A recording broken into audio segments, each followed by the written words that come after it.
I paid my sister's rent for years until I learned they mocked me. Then I cut off the money and watched their life collapse. I paid rent for my sister and her fiancé. But on Dad's birthday, I found out that they were laughing at me behind my back, so I was cultured and stopped paying. A month later, I was paying rent to my sister and her fiancé. Yes, you heard that right, rent. It's not like they gave me a place to live, it was the other way around. I was sending them $800 a month to help with their mortgage and bills. It all started about 3 years ago. At the time, Emma and Jared, her fiancé, were having a hard time financially. They were drowning in debt, and I could tell they were too proud to ask for help. At the time, I had just gotten a job teaching high school. The pay wasn't great, but I wasn't married, I didn't have any kids, and I figured I could afford it. I mean, what are siblings for, right?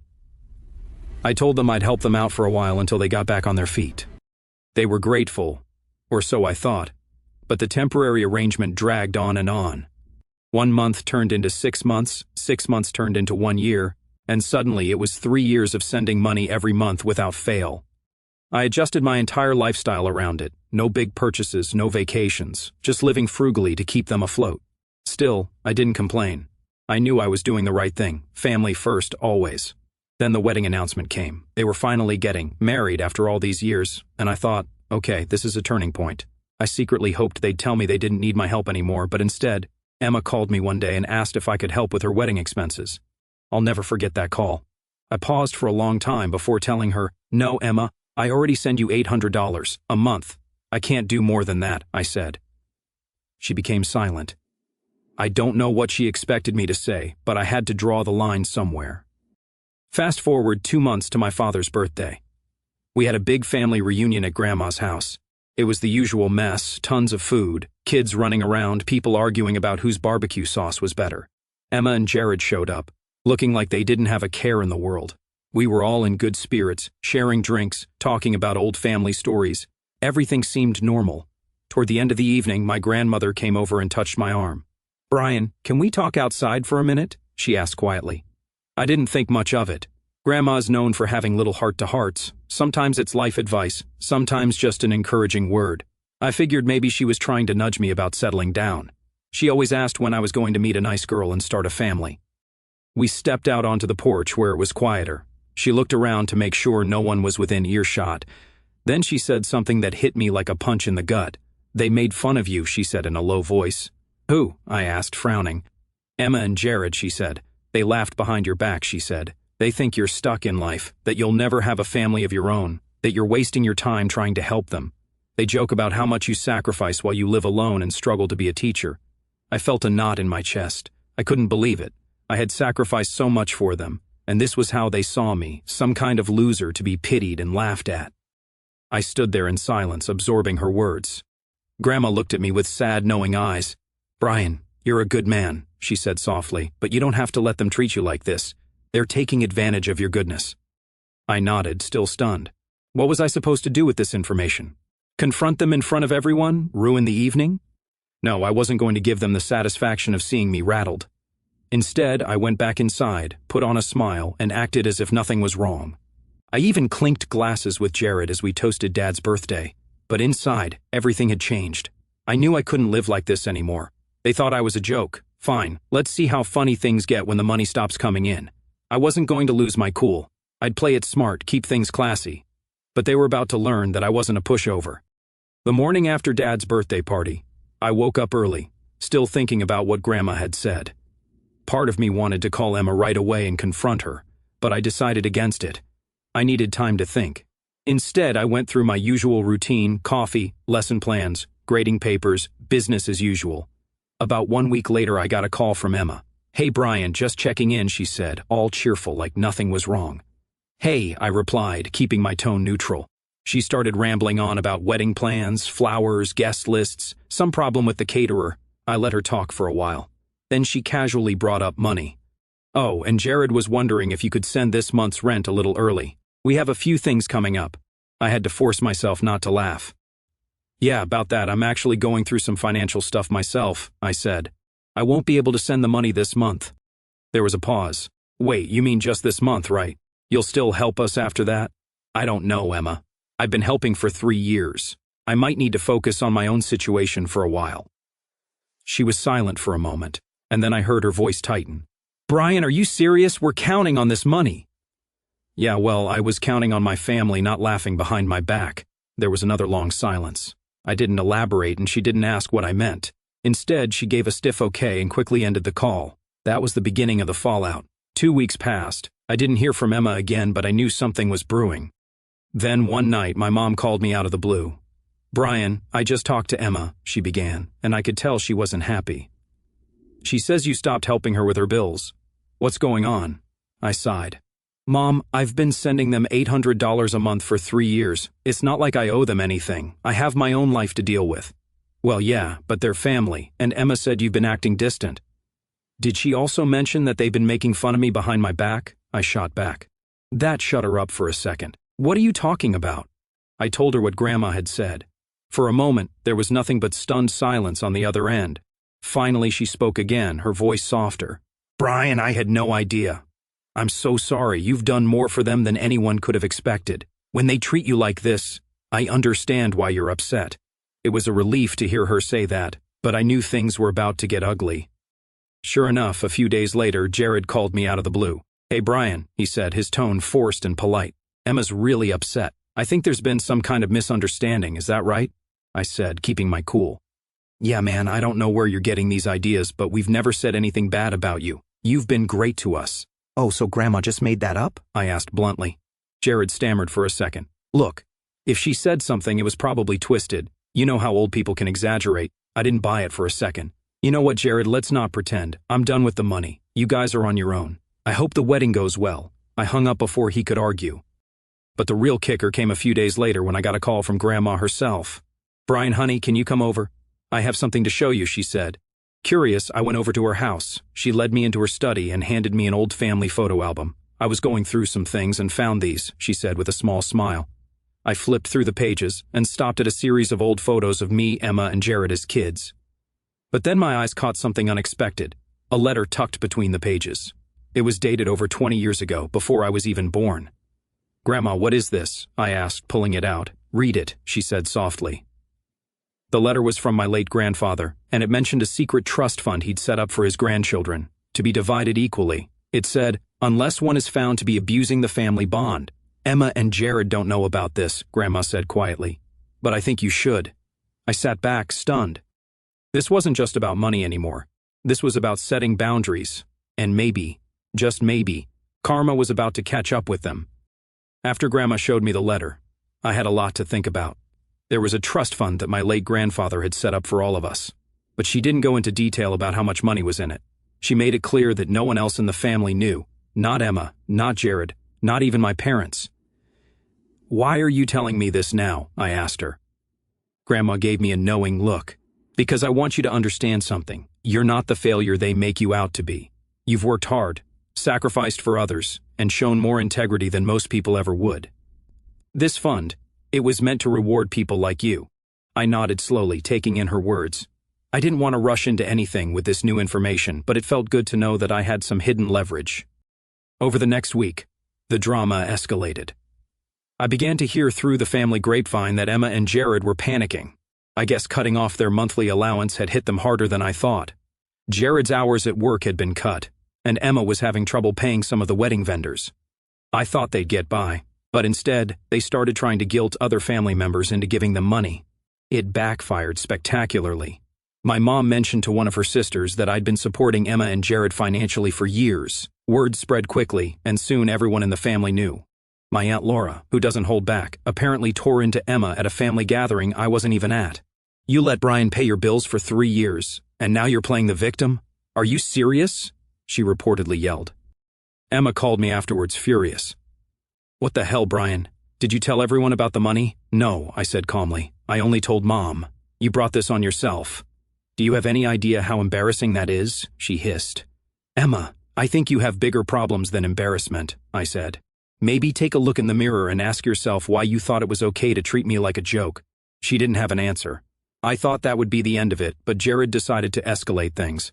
He must have been desperate because he actually showed up unannounced at my school one afternoon. He waited for me in the parking lot. Brian, we need to talk, he said, trying to sound calm, but clearly seething underneath. About what? I asked, crossing my arms. Look, man, Emma's been crying nonstop. People are turning against us. We just want to make things right, he said. Oh, you want to make things right now? After 3 years of taking my money and laughing behind my back? I shook my head. No thanks, Jared, I'm done being your safety net. His face flushed. You act like we wanted to hurt you. It wasn't like that. Then how was it, Jared? I interrupted. Explain to me how mocking someone who helped you isn't meant to hurt them. He didn't have a good answer. Instead, he mumbled something about how it was all a misunderstanding and stormed off. Later that night, I got a call from my father. He rarely gets involved in drama, so I knew this was serious.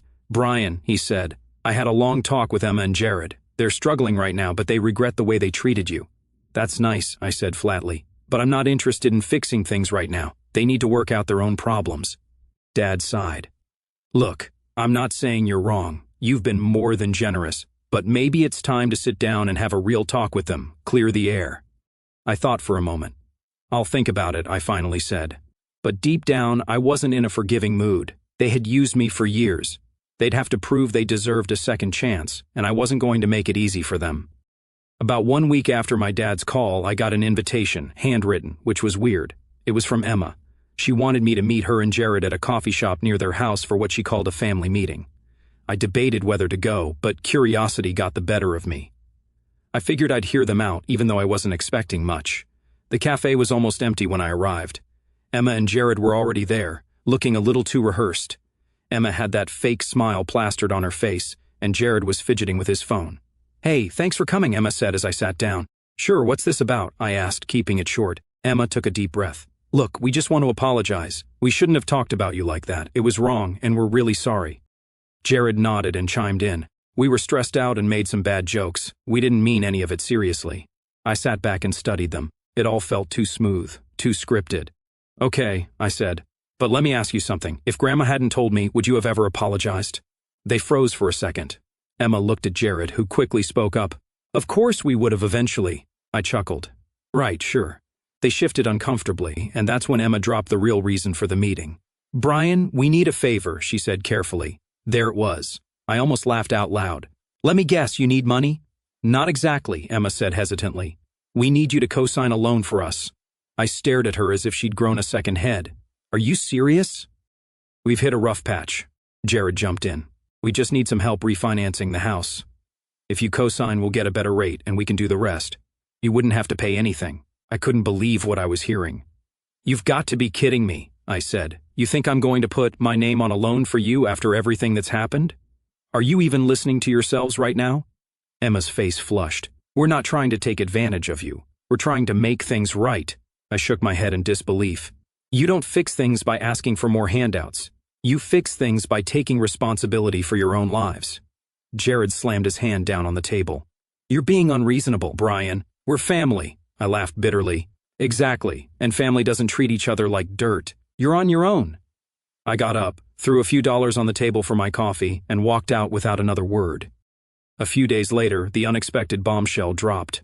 Grandma called me, sounding shaken. Brian, you need to come over right away. It's important, she said. When I arrived at her house, she handed me an envelope with my name on it. Inside was a letter from the bank about the trust fund. Apparently, Emma and Jared had somehow gotten wind of it and were trying to claim a larger share, arguing that I had withheld family assets. They went to a lawyer, Grandma said, her voice quivering with anger.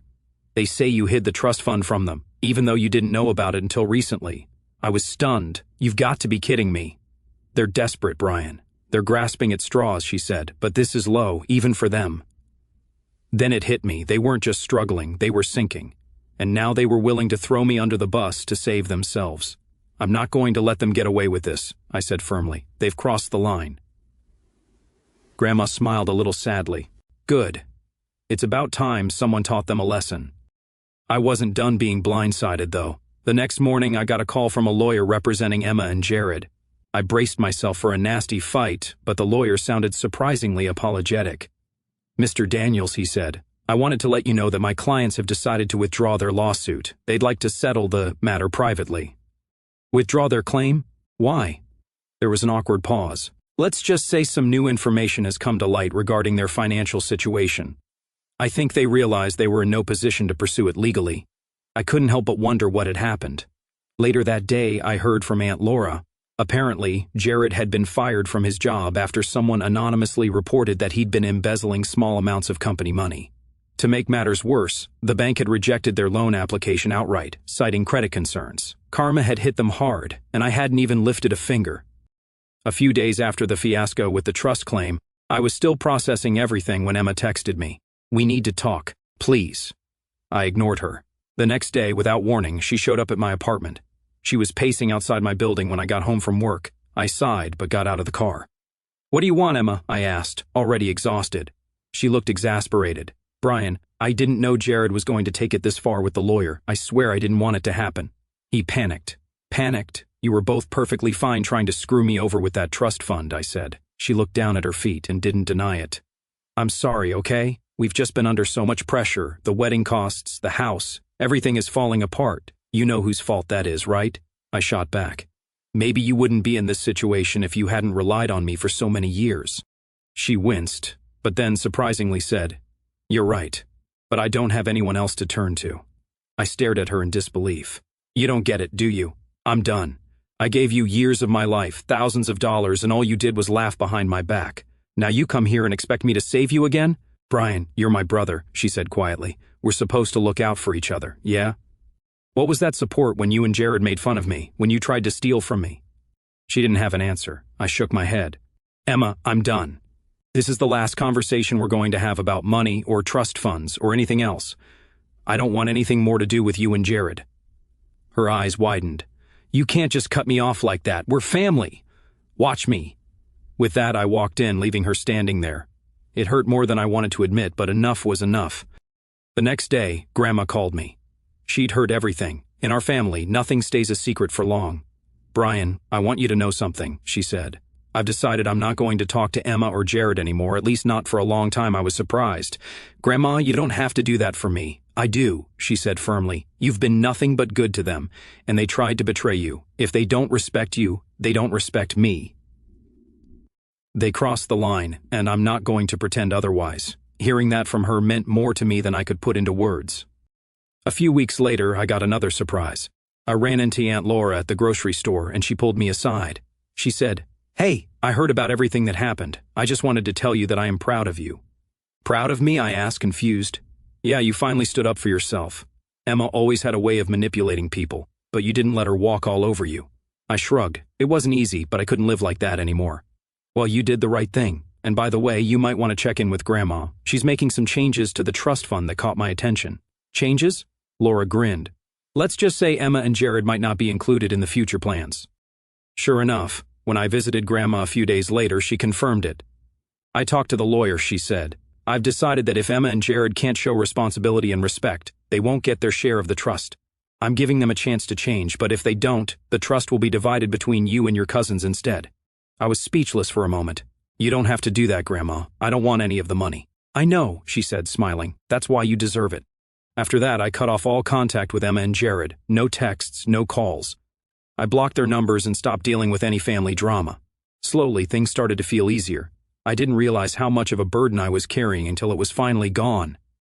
The real kicker. I heard through the grapevine that Jared had moved out of the house after losing his job. Their relationship was on the rocks, and Emma had to move back in with her mom. I wasn't happy about it, but I couldn't deny the irony. Looking back on it all, I can't quite pinpoint the exact moment my heart hardened, but I know it happened somewhere on that porch with Grandma.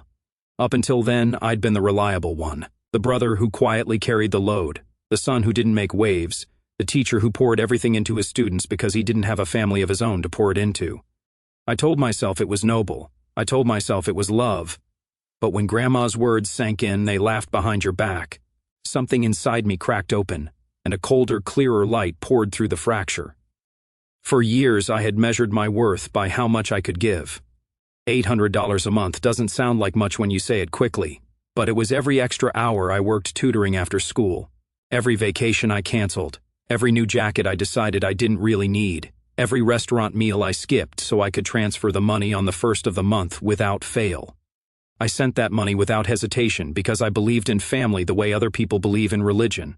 Blindly, fervently, with the quiet terror that if I ever stopped believing, everything would fall apart.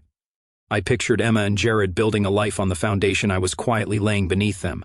I imagined them telling their future children about Uncle Brian who helped them through the hard times, how he was the steady one who kept them afloat. I never imagined they were telling each other that Uncle Brian was a lonely, pathetic pushover who would never have a life of his own. The betrayal didn't feel like anger at first. It felt like grief. I mourned the version of my sister I thought I had, the one who would have been horrified to know how much I sacrificed, who would have hugged me tight and said thank you with tears in her eyes. I mourned the brother-in-law I wanted Jared to be, someone who would have shaken my hand firmly and said, "Man, we can never repay you." Instead, I got silence on the phone when I refused to pay for the wedding, and later secondhand reports that they joked about my sad little teacher life while cashing my checks. That grief sat heavy in my chest for days, thick and suffocating, making it hard to eat or sleep until it slowly burned off and left something sharper behind. When I finally told Emma I wouldn't be sending the money anymore, I expected to feel guilty. I waited for it. The familiar tug of obligation, the voice in my head that always said, "But she's your sister." It never came. Instead, I felt an almost dizzying lightness, like I'd been wearing a backpack full of rocks for 3 years and someone had finally cut the straps. The guilt I anticipated turned out to be relief in disguise. For the first time in years, I looked at my bank account and thought, this is mine. I can spend it on myself without apology. I can breathe. I can dream again. Watching their lives unravel from a distance was harder than I want to admit. I didn't gloat, despite what some family members assumed. I didn't throw parties or post cryptic messages online. I just watched, quietly, the way you watch a house you once helped build slowly collapse under its own poor foundation. When I heard Jared lost his job, a small, ugly part of me thought, good. When Emma moved back in with Mom, I felt a flicker of satisfaction that lasted exactly 1 second before it curdled into sadness. Because no matter how angry I was, she was still the little girl who used to follow me around begging for piggyback rides, who cried when I left for college. Seeing her reduced like that hurt, even if she'd brought it on herself. It forced me to confront how intertwined our lives had been, how much of my identity had been wrapped up in being her protector. The hardest moments were the ones no one else saw. The nights I lay awake wondering if I'd become the cold, unforgiving person they accused me of being. The afternoons I almost unblocked Emma's number because I missed having a sister, any sister, even one who'd wounded me so deeply. I questioned whether cutting them off made me as selfish as they'd always claimed I wasn't. But every time doubt crept in, I remembered Grandma's voice. You don't have to let them treat you like this.